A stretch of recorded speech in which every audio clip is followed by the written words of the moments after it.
Welcome to the Decoding the Unicorn podcast. Here's your host, Sarah Causey. Hello, and thanks for tuning in. Welcome to episode 48 of Decoding the Unicorn, the podcast. I'm glad you could join me, and I appreciate you being here. Simply Dag is out in the world. I am proud, thrilled, jubilant, excited, and exhausted. Launch week definitely takes a lot out of us authors, but I'm here. I'm alive and kicking, and that's what matters. You can find the book, Simply Dag, The Private Man in a Public and Dangerous Office, anywhere that Amazon books are sold. It's available there in both Kindle ebook and print formats, so paperback and hardback. Now, if you're interested in the audiobook, or if you live in a country that is not, for whatever reason, serviced by Amazon, or you don't have an Amazon account and you don't want one, fear not. I have made the decision to make the audiobook exclusively available on my shopfront. So you don't have to go through Amazon or Audible or any of that. You just get access to the files. You can do that at sarahcausey.shop. So that's SARACAUSEY.shop. SHOP. Yay! So today I want to talk about 5 reasons why Dag is still important. This is bittersweet in a way for me because the book was released on July 29th, which would have been Dag's 121st birthday. In September, we will be at the 65th anniversary of Dag's death. And whenever somebody is the victim of a violent crime like that, it tends to overshadow everything else about their life.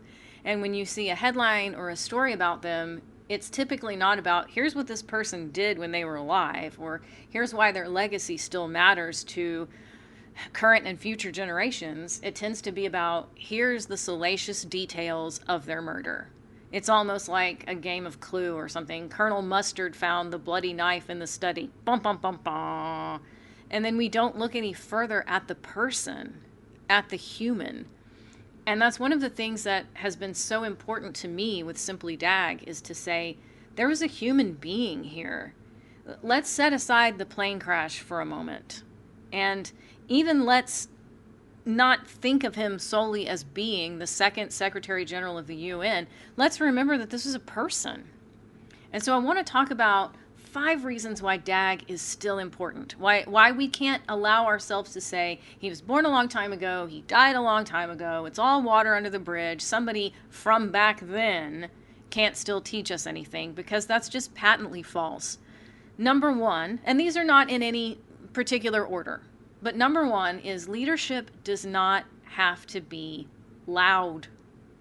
My goodness me. We are surrounded by people in modernity who mistake volume for authority. Machismo, braggadocio, bloviating, making threats, sending out mean tweets. But yet, Dag demonstrated the opposite of all of that. He rarely sought attention. He wasn't the kind of person that just wanted to be center stage, wanted the limelight, like, look at me, here I am, I'm so important. He wasn't trying to be a celebrity, but yet he became one of the most influential diplomats in history because people trusted his judgment. And I would add to that one of the things that made Dag's judgment so trustworthy was not only his personal code of ethics, but the delivery mechanism.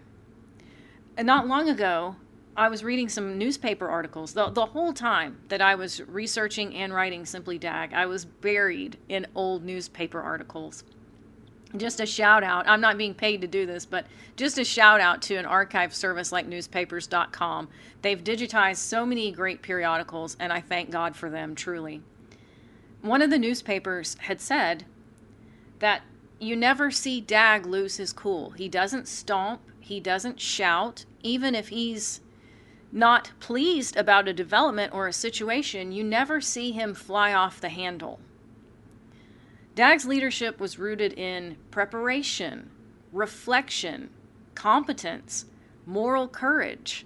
He didn't worry about, I've got to be flashy, I've got to be brash, I've got to be loud, I've got to have riz, I've got to have charisma for its own sake.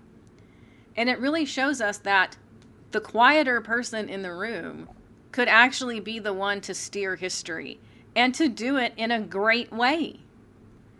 Number 2, he reminds us that public figures are human beings. History has a way of flattening people into statues. And this can even happen in academia. We sort of imagine the old-fashioned academics in their tweed jackets with the leather elbow patches smoking their pipes. Oh, I say, let us talk today about the great Dag Hammarskjöld. What do you think? The vast majority of humans on the planet are not going to sit and listen to some round table of academics trying to impress each other. We also see this, for example, with someone like JFK. On my nighttime broadcast, The Conspiracy Theories, JFK is a frequent topic of conversation. He gets flattened into a number of stereotypes: privileged, white boy, rich kid, relentless womanizer, someone who really did have that sense of charisma and preppy style sense. Oh, he photographed so well. And then there's the Camelot myth, and there's Jack and Jackie, and weren't they like the king and queen of America? And all of this just fluff that doesn't even mean anything. But Dag was so many other things in addition to being an important part of the Swedish government, an important part of the Swedish Academy, and later the UN Secretary General. He was a photographer, a poet, a mountain climber, a hiker and naturalist, a devoted son and brother, a devoted uncle, a godfather, a very loyal and loving friend, and an introvert who loved his solitude. These are not just like trivia sound bites. It's a way for us to help understand Dag's decisions, because people lead as whole human beings and not job titles. Think about how much better the work world would be if people were viewed, instead of being, you're basically a drone. You're just a worker bot sitting here.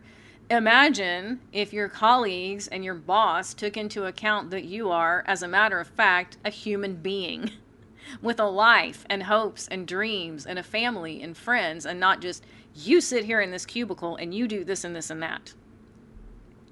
Number 3, his style of diplomacy feels basically radical today. Modern politics often rewards outrage, certainty, and performance. Years ago, I'm going to say it's probably been more than 20 years ago now, I saw an interview with Salman Rushdie, and he was talking about how we live in an age of outrage for its own sake. It's like people actively enjoy getting mad and enraged about something, anything, somewhere, anywhere.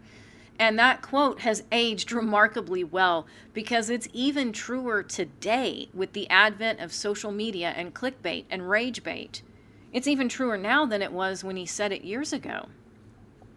But yet Dag practiced something that is almost unfashionable. Things like listening before you speak, thinking things through before you take action, speaking carefully, keeping negotiations private when necessary, refusing to turn every disagreement into some sort of public spectacle. Diplomacy is not weakness, and Dag knew that. It was, and often still can be, difficult, patient work. The goal really should be to prevent wars before anybody is even aware that a war almost happened. Whether somebody agrees or disagrees with every decision that Dag made, his philosophy is still remarkably relevant. Number 4, he believed that character matters as much as competence. Dag was not perfect. No human being is. He was not a secular saint. He was not a grand intellectual trapped in a block of ice that no one could ever know or get close to. Oh, he never laughed. He never told a joke. He never gave any hugs to anybody. Oh, he was just untouchable. That's a myth. Dag worked on himself. We see this throughout the book Markings, as well as just observing his life in general. You see a man asking some really difficult questions of himself. Am I acting out of ego? Am I serving something larger than myself? Am I telling myself convenient stories, or am I getting to the heart of what's actually happening? And these are incredibly modern psychological endeavors. We spend an enormous amount of time now asking, is this leader tough? Does he or she have what it takes? Can they stand up to the enemy? Dag really forces us to ask, are they emotionally mature? Number 5, Dag also challenges our modern idea of success.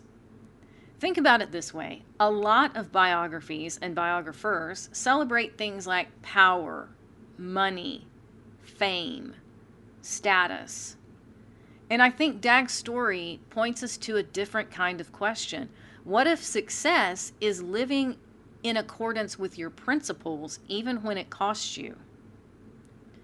Dag wasn't some modern day influencer. Oh, look at me, I'm driving a Lambo. Oh, look at me, I run with OnlyFans girls. Look at me, do you know how much these sunglasses cost? Do you know how much this suit was?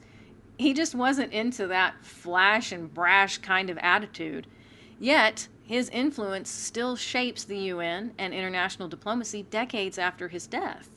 And his life invites us to measure success by contribution rather than by flash and sass and applause. Dag is not solely important because he was the Secretary General. He accomplished a great many things in that role, to be sure, but that's not the sum total of Dag. Plenty of people have held important offices and faded into obscurity. And in modernity, when we think about the influencers and the YouTubers, same thing. People can be here today, gone tomorrow, and nobody even notices because there's somebody new teed up to take their place. Dag's important because he demonstrates another way of moving through the world, a way that values quiet strength over noise, reflection over reaction, and integrity over image. In an age that often rewards performance, Dag reminds us that substance still matters. And speaking of social media, much to my chagrin, social media makes it easy to feel connected to history with the tap of a button. But history isn't kept alive by algorithms. It's kept alive by people who read the books, visit the exhibits, listen to podcasts, and support the work of those who continue telling the stories. We often say that we don't want important people to be forgotten, but remembering is not a passive activity. And I don't mean to be overly forceful when I say this, but it requires participation. It requires going beyond, well, I hit the like button, isn't that enough? Unfortunately, it's not. If Dag Hammarskjöld's life still matters, then we have to be willing to give it something. Our time, our curiosity, our conversations, and yes, occasionally our financial support. We vote every day with our attention. And sometimes, yes, we vote with our wallets. If we believe a story deserves to survive for the next generation, then those votes matter. Stay safe, take very good care of yourself, and I will see you in the next episode. Thank you for tuning in. If you enjoyed this episode, please subscribe to this podcast and share it with others. We'll see you next time.